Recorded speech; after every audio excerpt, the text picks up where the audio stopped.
queremos hacer con ustedes una relación de los puntos que consideramos más importantes en referencia al informe del jefe de gobierno de la Ciudad de México que se presenta el día de mañana 17 de septiembre.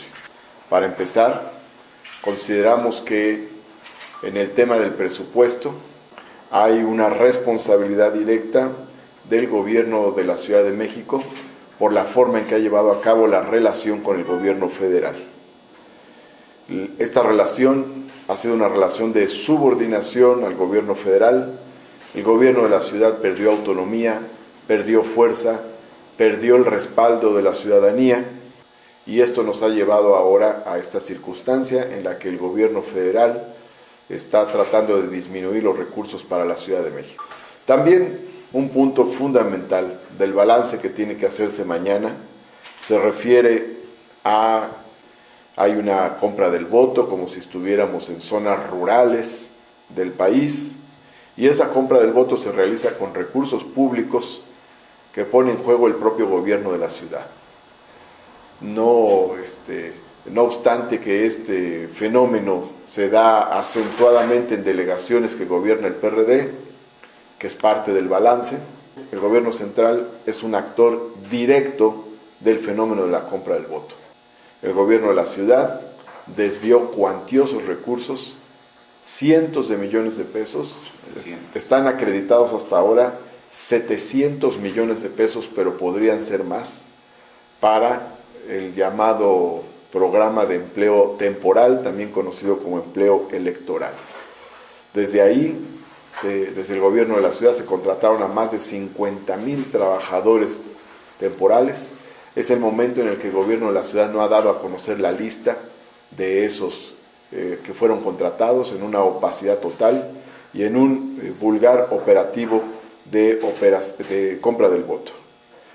Por otro lado, también como parte de los retrocesos que ha vivido la ciudad, se encuentra una muy lamentable pérdida de libertades políticas, especialmente la cancelación del derecho de reunión, que se vive no solo en las delegaciones que gobierna el PRD, sino incluso en el plano central.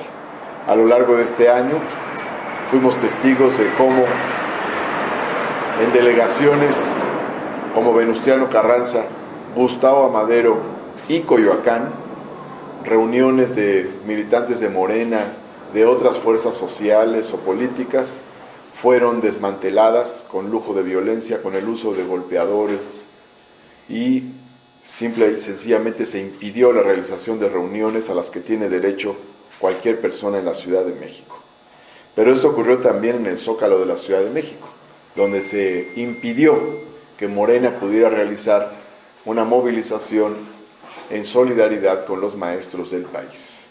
Esta situación nos regresa a la época del PRI de los años 60.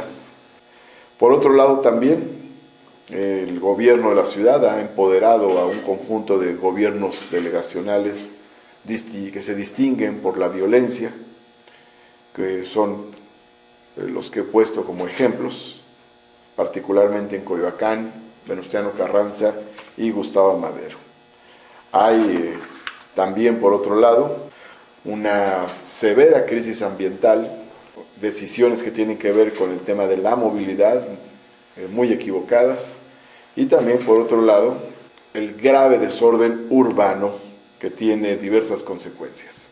Hay una línea en materia de desarrollo urbano, y pongo entre comillas desarrollo urbano, que consiste en que se pueda construir lo que sea y donde sea.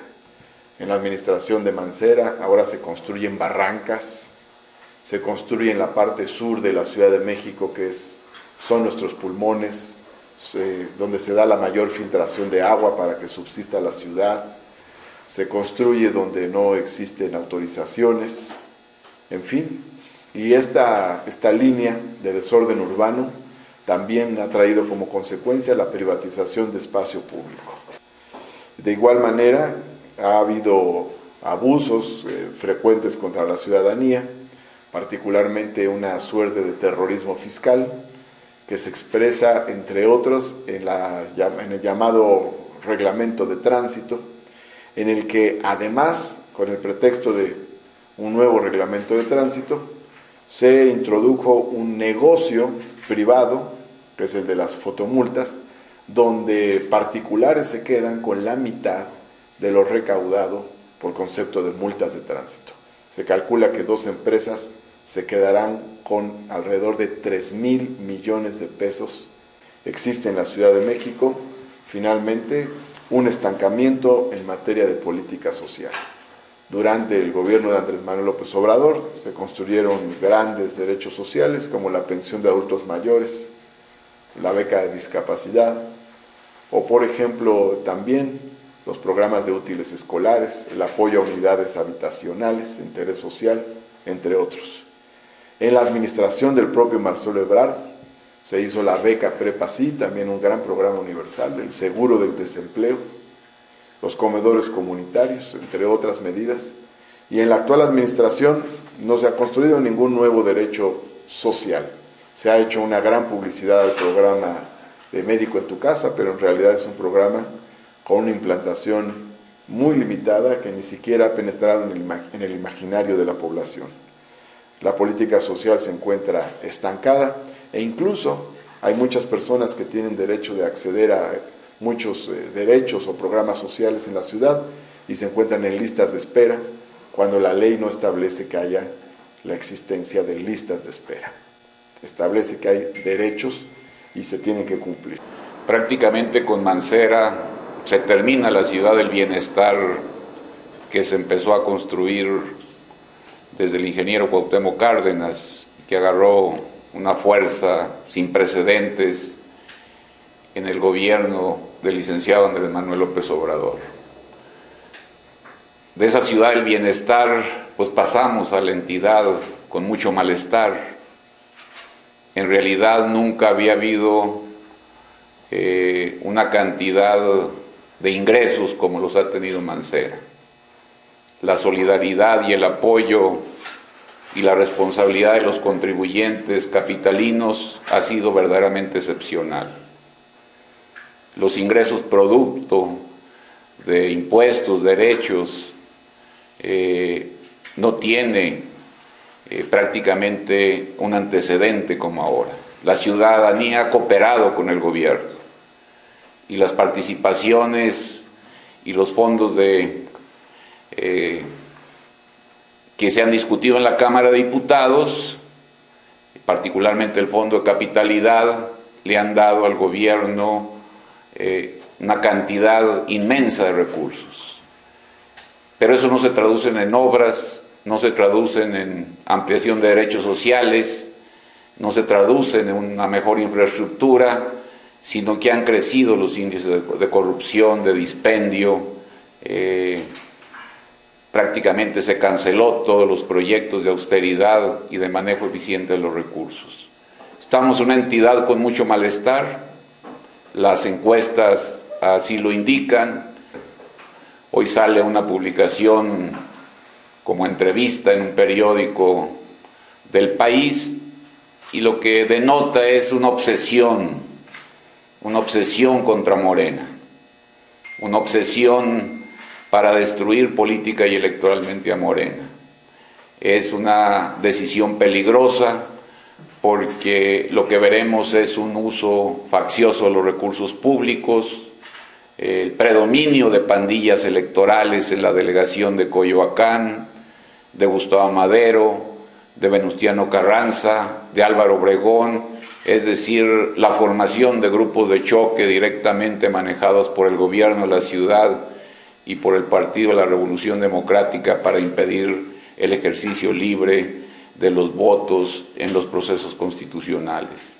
La ciudadanía ya calificó, el saldo es negativo, se acabó con un proyecto, se enterró un proyecto de bienestar social, se construye una entidad con mucho malestar en la gente, con mucho malestar en la ciudadanía y con menos libertades políticas, y esto es lo que entrega el gobierno de la capital del país, que el día de mañana presentará su informe ante la Asamblea Legislativa. Vivimos en la Ciudad de México un retroceso democrático, retroceso social, retroceso urbano, un retroceso en todos los órdenes. Y eso explica la bajísima calificación de Mancera, que es una calificación histórica. Mancera va a pasar a la historia como el jefe de gobierno peor calificado desde que se eligen jefes de gobierno en la Ciudad de México. Tiene un 17% de aprobación cuando llegó con el 64% de la votación de los capitalinos y tiene un 70% de reprobación. Es mayor el porcentaje que hoy lo reprueba que aquel porcentaje que lo eligió, que fue un porcentaje histórico. De ser el jefe de gobierno más votado, pasará a ser el jefe de gobierno más rechazado. Esa es la marca histórica de Mancera.